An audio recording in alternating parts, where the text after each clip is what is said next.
going, ah, I know where you are. Yeah. Your manager doesn't see the value in this. That's right. Your manager's saying they're in budget for this. That's right. So there's going to be a specific way that we need to present this to the manager. Because if you just go, because we need to learn. The manager doesn't care about your learning. The manager cares about your production. Does that make sense?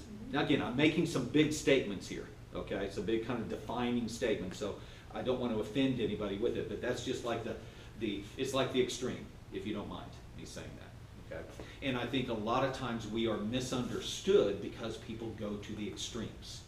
So that's why I want to use the extremes to help you understand why people are misunderstanding, okay?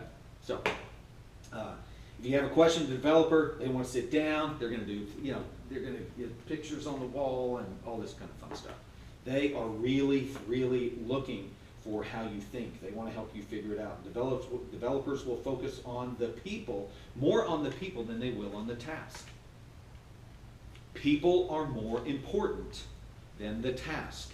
Once again, this is going to cause the manager and the developer to cross lines. Okay? Where would the enterprise be without Scotty? Scotty was always the one that made everything work.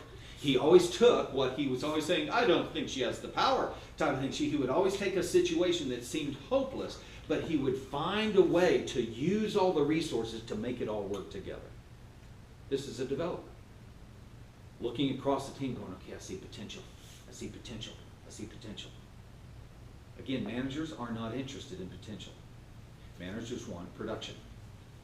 I don't want to deal with potential because potential is going to take me time to mine out of you. I don't want to take the time. I want you to just be able to do it. I love that in managers. But I also love in developers because it's who I am. I love to see potential and how can we find time to pull that potential out, help you grow, help you develop.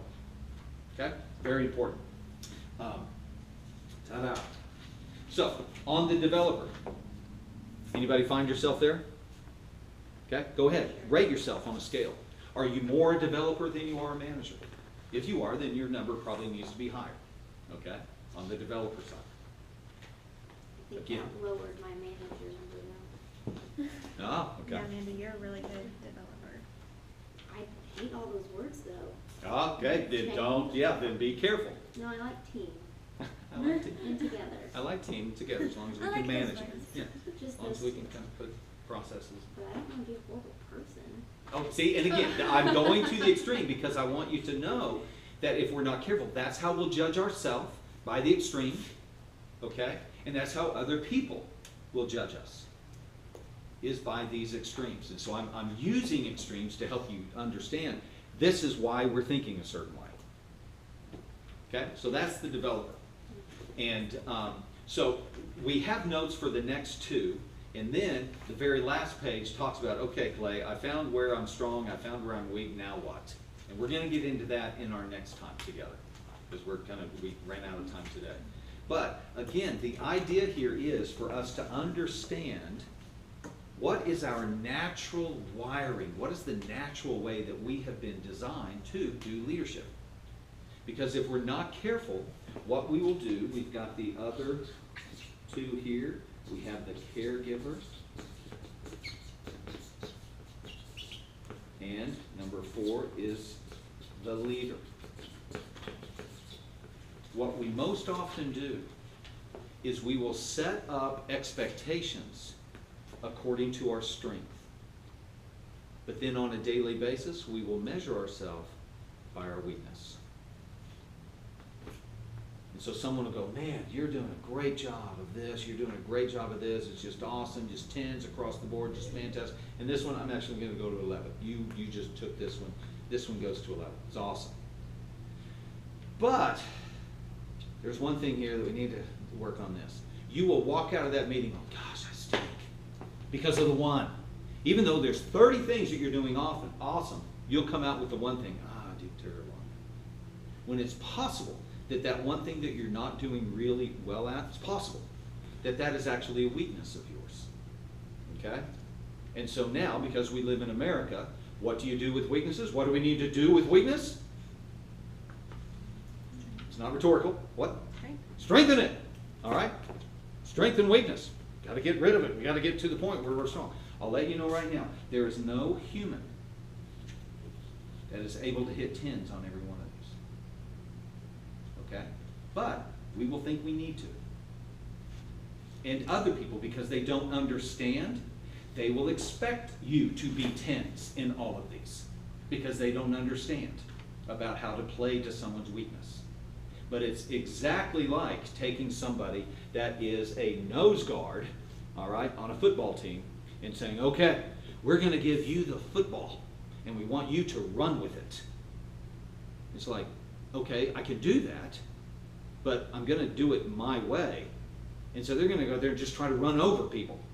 But then the coach, no, you got to juke, you got to move, you got to spin, you got to dive. He's going, I'm sorry, that's not me. We would not expect to do that on a football team. Because we understand that there are positions and there are talents and there are strengths. Quarterback is not the same as the tight end. There's just differences going on here. Kickers are always just weird. Okay, they're just on another wavelength in and of themselves. Okay, they're just freaks. But when we come into the work world and we look at leaders, we expect a leader to be able to do everything, and that's unfortunate. Okay, it's unfortunate, but it doesn't have to be that way. As we as leaders learn that there are different expressions, then we can actually communicate to people when we put them into a position. Okay, we can manage expectations so much better for ourselves and for the people that we put into a leadership position. Fair enough? Okay, so I'm going to stop there. Last word. You guys, once again, I'm thinking what you've got right here is a guy that is passionate about developing. That's why we're doing this. Okay? That's why we're doing this right here. And you got a good one right here. Last word. One thing Clay's taught me, and another way he was kind of mentioning on this, very early on when he and I were going through stuff like this, he warned me, you know, don't try and take your 2s and your 3s and make them 10s. You know, if you can get your 3 into a 4, that's success, but you want to take your 9, your top 1, and you want to try and get it to 11. He told me that so many people will spend twice the effort trying to develop their weaker area, and they're miserable doing it, versus taking what you're good at and maximizing on it. And that's kind of what we're trying to go through here. I mean, you guys identify, you all know some of those manager words. I'm just like, ooh.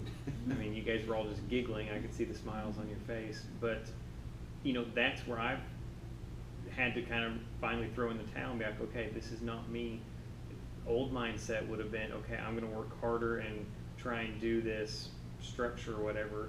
And new mindset is, okay, what do I have to do to get this place and system built up to where I can put the right person to do where I'm weak? And that's what we're all looking at. I mean, you know, as far as the business goes, if I try to train one of you to be a doctor without sending you to optometry school, you could probably do it, but that's not going to be the right time and strengths as me just doing it. It's not worth sitting down and teaching me how to redo front desk stuff that you guys do 10 times better, because you're already better at it than I am, if that makes sense. So as we're reading and studying more about these, that's the thought I want you guys to have is, where am I good that I should get best at, and where am I weak that I should just not let it get worse, that I should, you know, take that 3 to a 4. Any questions on any of this? It's all been said. Okay. Now again, I have picked on the manager a little bit today, all right? But next time, I'll be picking on the developer and caregiver, all right? And I'll pick on the leader as well. Because in our weakness, we can, using a certain measuring stick, we can look really silly when we are measured for strength in our weakness. Okay, so I just kind of picked on the manager tonight because it was the first one we got into. All right, so ta-da, we'll stop there. Cool. There aren't any questions. Good deal. Bless you guys. Have a wonderful week. We're going to do a slight adjustment moving forward, and you'll probably talk to me about this, but a slight adjustment in kind of our schedule